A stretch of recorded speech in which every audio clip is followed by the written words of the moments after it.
atividade do anticristo, o Cristo de Satanás, e seu domínio mundial neste final de ciclo.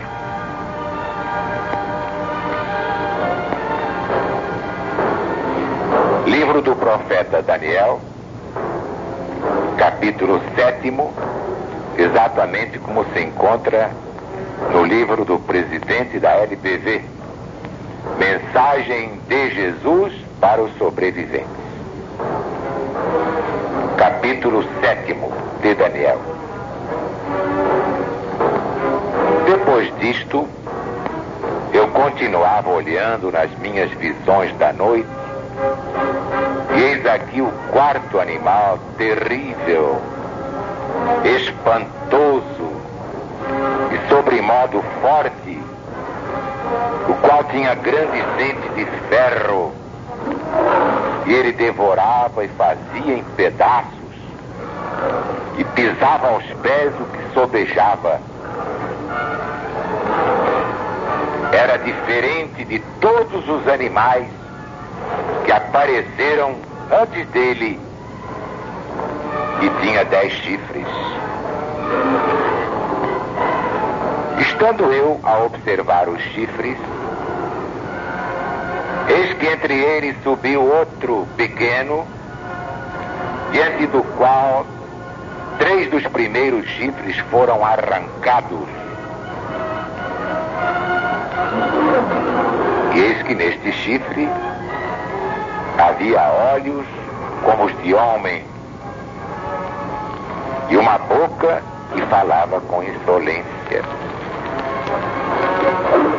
Então tive desejo de conhecer a verdade a respeito do quarto animal, que era diferente de todos os outros, muito terrível, cujos dentes eram de ferro e cujas unhas eram de bronze, que devorava, fazia em pedaços e pisava aos pés o que sobejava.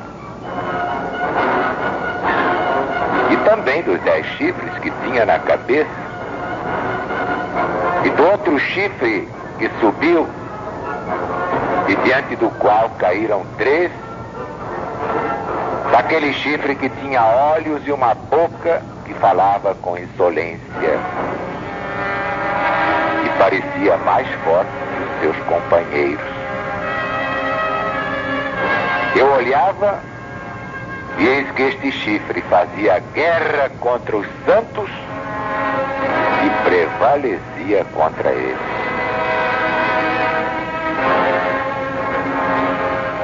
Meus amigos, meus irmãos, isto ainda vai acontecer.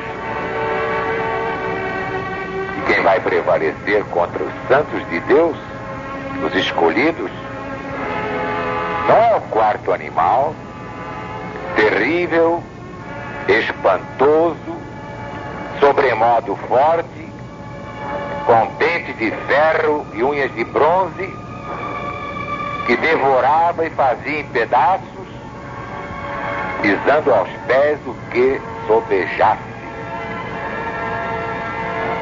Quem vai fazer guerra contra os santos de Deus, contra as ovelhas do rebanho único, e prevalecer contra eles, claro que transitoriamente, é o pequeno chifre que arrancou 3 dos primeiros chifres do quarto animal, espantoso e terrível, sobremodo forte, com dentes de ferro e unhas de bronze. Os legionários já estão devidamente avisados. João, o vidente de Patmos, realmente já nos avisou em sua primeira epístola da vinda de muitos anticristos. Mas é claro que salientou o pior de todos, o anticristo do fim, que é exatamente o Cristo do diabo. Já expliquei aqui que assim como há a trindade do bem, Deus, Jesus, Espírito Santo, Paráclito. Também há a trindade do mal, Satanás, Anticristo, falso profeta. Este é o falso Cristo de Satanás. E este, quem o define muito bem, é o apóstolo Paulo, na segunda epístola aos Tessalonicenses, capítulo 2, versículos 1 a 4. Irmãos, no que diz respeito à volta de nosso Senhor Jesus Cristo e a nossa reunião com Ele, nós vos exortamos a que não vos demovais de vossa mente, supondo tenha chegado o dia do Senhor. Ninguém, de nenhum modo, vos engane. Isso não acontecerá sem que venha primeiro a apostasia e seja revelado o homem da iniquidade, o filho da perdição, o qual se opõe e se levanta contra tudo que se chama Deus, a ponto de sentar no santuário de Deus, ostentando-se como se fosse o próprio Deus.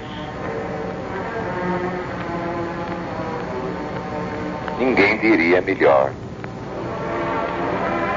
Isto prova que na parte profética das suas epístolas ou cartas, o apóstolo Paulo foi inspirado exatamente por Deus. Seus erros, que apontei em outra obra, representam a parte humana da Bíblia e Deus não tem nada com isso. O próprio apóstolo dos gentios deixou duas advertências que liquidam este assunto. Primeira, na primeira epístola aos Coríntios, capítulo 14, versículos 21 e 22. Na lei está escrito: por outras línguas e por outros lábios falarei a este povo, mas nem ainda assim eles me ouvirão, diz o Senhor Deus. As línguas, pois, são um sinal não para os fiéis, mas para os infiéis. Agora, as profecias são um sinal não para os infiéis, mas para os fiéis.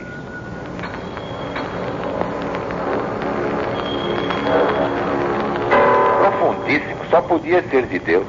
Vejam bem.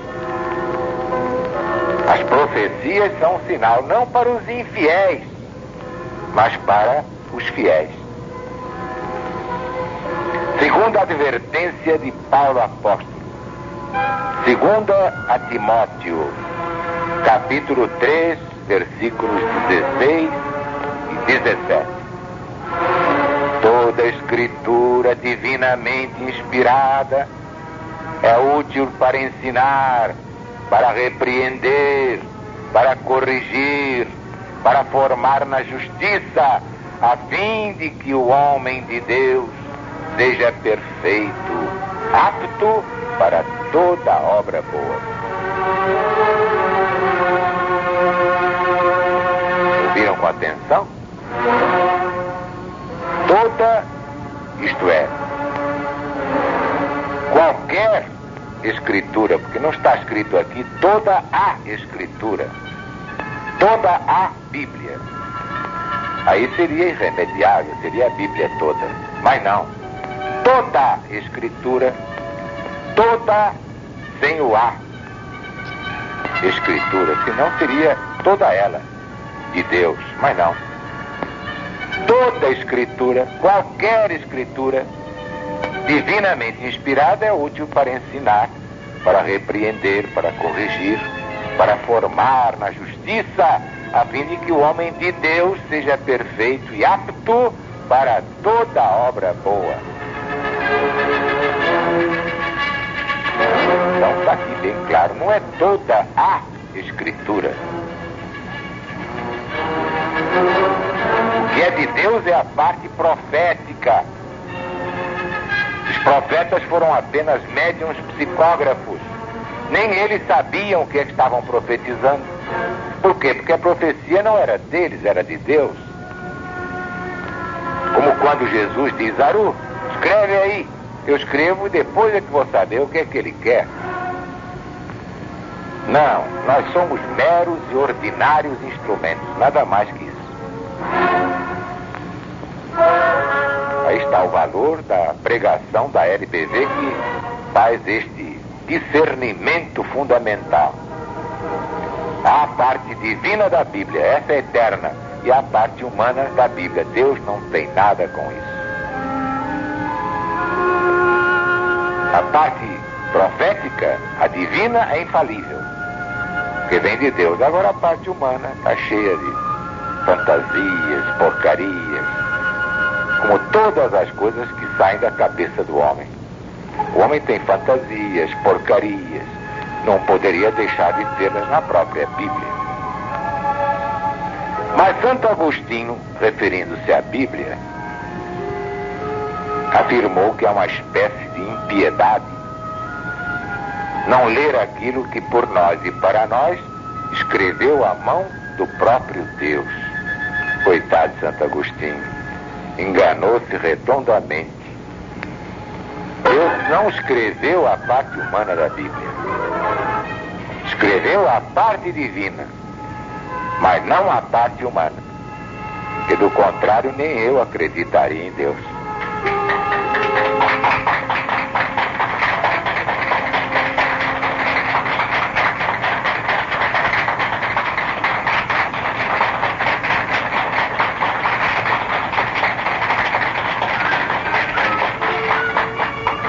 Que a paz de Deus esteja no nosso coração de legionário fiel. E todos aqueles que se afastaram, estão com vergonha de voltar, deixem a vergonha de lado e voltem. Tratem de salvar suas almas, porque Deus está presente.